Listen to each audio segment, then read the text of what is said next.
जनवरी की वो सुबह कोई सामान्य सुबह नहीं थी। कोहरे ने पूरे शहर को एक सफेद कफन की तरह लपेट लिया था। हवा नहीं चल रही थी, बल्कि बर्फीले खंजर चल रहे थे जो इंसान की खाल को चीरकर सीधे रूह तक पहुंच रहे थे। पेड़ों की पत्तियों पर ओस नहीं, बल्कि कांच की तरह जमी हुई बर्फ थी। शहर के ऊंचे ऊंचे बंगलों में हीटर चल रहे थे, लेकिन शहर के उस आखिरी छोर पर जहां मजदूरों की बस्ती थी, वहां आज सन्नाटा मौत जैसा गहरा था। अजी मत जाओ, आज बाहर यमराज घूम रहा है। आपकी ये पुरानी जैकेट इस बर्फीली हवा को नहीं रोक पाएगी। देखो तो, आपके हाथ अभी से नीले पड़ गए हैं। अरे भाग्यवान, अगर मैं आज डर गया तो उन मजदूरों का क्या होगा? वो शंकर, वो बूढ़ा रहमान, कल सेठ ने उन्हें धक्के मारकर निकाल दिया। 2 दिन से उनके घर चूल्हा नहीं जला है। ये ठंड उन्हें नहीं मारेगी सावित्री, ये भूख उन्हें मार देगी। गरम मटन का शोरबा उनके जिस्म में जान फूंक देगा। सावित्री काकी अपनी फटी रजाई के नीचे से एक छोटी सी पोटली निकालती हैं। ये लो, इसमें 200 रुपए हैं। मैंने अपनी दमा की दवा के लिए बचाए थे। जग्गू कसाई बहुत जालिम है, बिना पूरे पैसे लिए वो मांस की एक बोटी नहीं देगा। मेरी दवा तो फिर कभी आ जाएगी। नहीं भाग्यवान, ये तुम्हारी जान की दवा है। अगर तुम्हें कुछ हो गया तो मैं ये सेवा किसके भरोसे करूंगा? अजी मेरा नाम सावित्री है, यमराज से लड़ना जानती हूँ। तुम जाओ, बस आज शोरबा इतना दमदार बनाना कि उस ठंड को हार माननी पड़े। उधर बस्ती के दूसरी तरफ 3 साए कोहरे में हिलते हुए दिखाई दे रहे थे। शंकर, बूढ़ा रहमान और छोटा जीतू। उनके शरीर पर कपड़े नहीं, बल्कि फटे हुए टाट के बोरे थे। वे काम पर जा रहे थे, क्योंकि अगर काम नहीं करेंगे तो सेठ उनकी बची हुई मजदूरी भी डकार जाएगा। रहमान चाचा, पैर जमीन पर पड़ रहे हैं या बर्फ पर, पता ही नहीं चल रहा। ऐसा लग रहा है जैसे उंगलियां कट कर गिर जाएंगी। बस चलते रहो बेटा, अगर रुक गए तो ये ठंड हमें पत्थर बना देगी। सेठ के महल की छत डालनी है आज, चाहे हमारी हड्डियों का चूरा ही क्यों ना हो जाए। चाचा, भूख लग रही है। पेट के अंदर भी वैसी ही ठंड लग रही है जैसी बाहर है। धैर्य रख जीतू, दोपहर को काका का चूल्हा जलेगा। वही 10 रुपए वाली मटन थाली हमारी आज की आखिरी उम्मीद है। बेटा जग्गू, आज थोड़ा मटन दे दे, पैसे लाया हूँ। अरे काका, आज भाव 900 रुपए है। कड़क ठंड है, माल कम है। तुम वही पुराने सिक्के लाए होगे। बेटा ये देखो, अपनी पत्नी की दवा के पैसे भी ले आया हूँ। कुल 700 रुपए हैं। थोड़ा कम दे देना, पर साफ देना, उन गरीबों का पेट भरना है। बुढ़ापे में मती मारी गई है तुम्हारी। खुद की पत्नी बिना दवा के मर रही है और तुम्हें दुनिया की फिक्र है। ये लो, 700 रुपए में सिर्फ ये हड्डियां और गुर्दे मिलेंगे। लेना है लो, वरना रास्ता नापो। कसाई ने मटन की वो थैली काका की तरफ फेंकी, जैसे किसी कुत्ते को खाना दे रहा हो। काका ने वो थैली उठाई, अपमान का घूंट पिया और अपनी साइकिल मोड़ दी। उनकी आंखों से गिरा एक आंसू उनकी सफेद दाढ़ी पर गिरते ही जम गया। काका जब घर लौटे तो उनके चेहरे पर जग्गू कसाई के अपमान की स्याही लगी थी, लेकिन सावित्री ने कुछ नहीं पूछा। वो जानती थी कि दुनिया का बाजार भावनाओं से नहीं, नोटों की गर्माहट से चलता है। उसने काका के हाथ से मटन की थैली ली और चूल्हे के पास बैठ गई। अजी तुम उदास मत हो, हड्डी हो या मांस, जब इसमें मेरी ममता और आपके त्याग का तड़का लगेगा तो ये अमृत बन जाएगा। आप जरा वो सिलबट्टा साफ कर दो। आज मसाले में काली मिर्च और सौंठ ज्यादा डाली है मैंने। ये मजदूरों की छाती में जमी बलगम को पिघला देगी। लहसुन की एक एक कली को हाथ से कूटा है ताकि उसका सारा असर इस शोरबे में उतर जाए। सावित्री, तुम सच में भाग्यवान हो। ये मसाले नहीं, तुम अपनी रूह पीस कर इसमें डाल रही हो। पर तुम्हारी दवा दवा तो ये खुशबू है। जब वो मजदूर ये शोरबा पीकर अपनी कमीज के फटे आस्तीन से मुंह पोंछेंगे और उनके चेहरे पर लाली आएगी, मेरा दमा अपने आप ठीक हो जाएगा। इधर शहर के बीचों बीच बन रहे उस आलीशान महल के सामने 3 जिंदगियां घुटने टेक रही थी। यहाँ का पत्थर सेठ के दिल से ज्यादा नरम था। सेठ जी, 2 महीने हो गए, बच्चों ने सूखी रोटी तक नहीं देखी। आज तो इतनी ठंड है कि हड्डियां चटक रही हैं। बस पुराने पैसे दे दो, हम काम छोड़ देंगे। पैसे? काम की रफ्तार देखिए अपनी। इस ठंड का बहाना बना के तुम लोग कछुए की चाल चल रहे हो। जो पैसे मांगे उसे अभी के अभी काम से निकाल दो। जाओ, किसी मंदिर की सीढ़ियों पर बैठो, यहाँ खैरात नहीं बट रही। हुजूर, मेरी आंखों के आगे अंधेरा छा रहा है। कल रात ठंड ने मेरे हाथ की उंगलियां टेढ़ी कर दी हैं। दवा के लिए कुछ दे दो मालिक। दवा चाहिए तो सरकारी अस्पताल जाओ, मेरा वक्त बर्बाद मत करो। गार्ड, इन भिखारियों को गेट से बाहर फेंको। गार्ड्स ने उन्हें धक्का देकर बाहर निकाल दिया।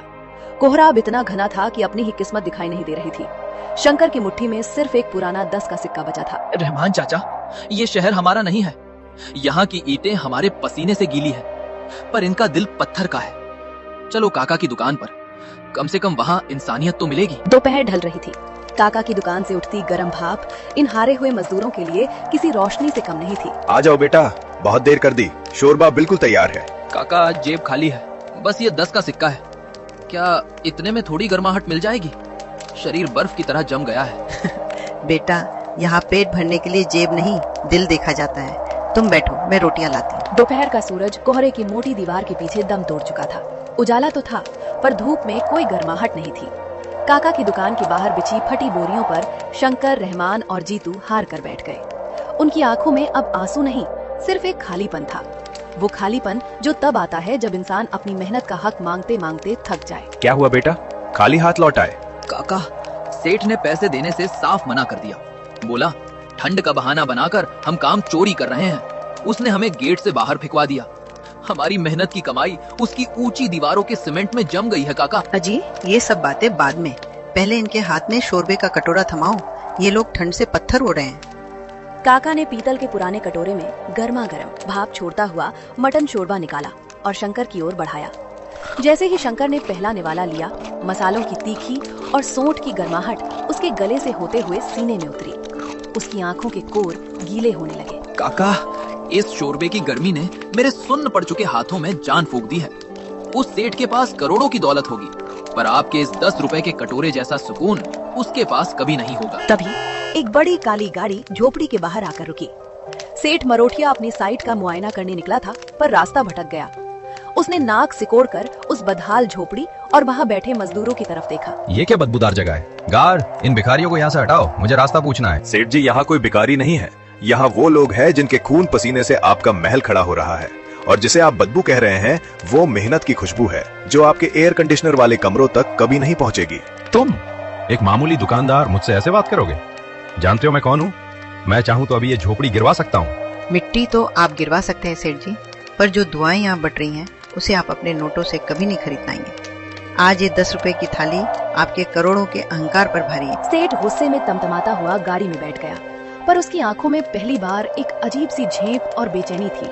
वो समझ गया था कि आज उसे पैसों से बड़ी ताकत से पाला पड़ा है। अंधेरी रात और सांसों का इम्तिहान। सावित्री एक फटी हुई दरी पर लेटी है। दमे का दौरा इतना तेज है कि उसका शरीर ऐंठ रहा है। अजी, अब चूल्हा नहीं, रूह जल रही है। अच्छा हुआ उन बच्चों ने पेट भर खा लिया। अब मुझे जाने दो। नहीं भाग्यवान, मैं अभी शहर जाता हूँ, चाहे मुझे बर्फ में जमना पड़े, मैं दवा लाऊंगा। काका, आप इस उम्र में इस बर्फबारी में नहीं जा पाएंगे। साइकिल के टायर जम चुके हैं और रास्ता दिखाई नहीं दे रहा। लेकिन काकी को ऐसे मरते भी नहीं देख सकते। रहमान चाचा, याद है शहर वाली सड़क पर एक पुरानी लकड़ी की ढकेल खड़ी रहती है?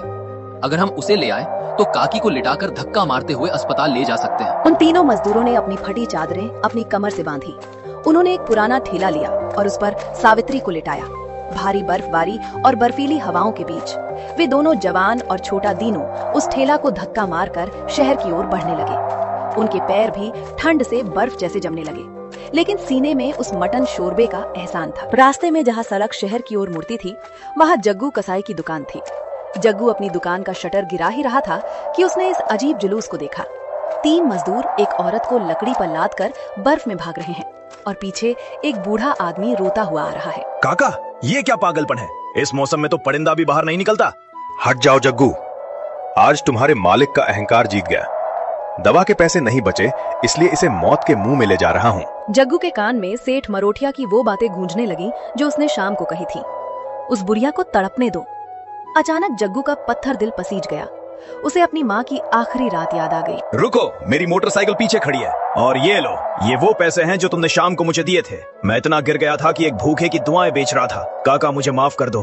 शंकर, इसे बाइक के बीच में बिठाओ, मैं 10 मिनट में अस्पताल पहुंचाता हूँ। शहर के सरकारी अस्पताल में जग्गू ने डॉक्टर के हाथ पांव जोड़कर सावित्री को भर्ती कराया। जब काका और मजदूर वहां पहुंचे तो सावित्री ऑक्सीजन मास्क के नीचे धीरे धीरे सांस ले रही थी।